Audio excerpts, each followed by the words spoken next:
butternut squash welcome to curry. CSK vlogs. ఇవాళ మన ఛానల్లో బటర్నట్ స్క్వాష్ కర్రీ చేసేసుకుందాం.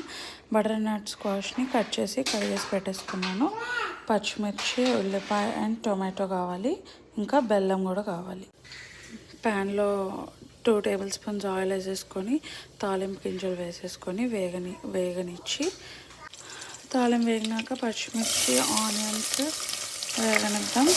లైట్గా వేగినాక టమాటో ముక్కలు వేద్దాం. లైట్గా ఫ్రై అయినాక టమాటో ముక్కలు కూడా వేసేసి కొంచెం మగ్గనిద్దాం, టమాటో వచ్చేదాకా.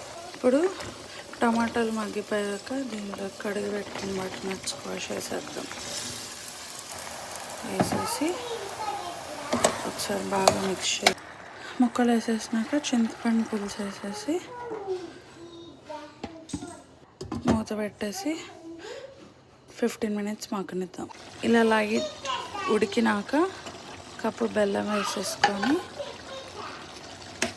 కలిపేసి బెల్లం వేసాం కదా, సో మళ్ళీ మూత పెట్టి ఇంకొక 10 మినిట్స్ ఉడకనిద్దాం. మూత తీసి చూసేద్దాం. పర్ఫెక్ట్గా కుక్ అయిపోయింది. టెక్స్చర్ కూడా వేద్దాం. ఎస్, ఇంకింతే అండి కూర. చిల్లీస్ వేసాను కాబట్టి కిడ్స్ తినాలి కాబట్టి నేను కారం వేయట్లేదు. మీకు వచ్చి కారం వేసేసుకోండి అంతే. వీడియో నచ్చితే like, comment, share and subscribe to CSK vlogs. See you tomorrow.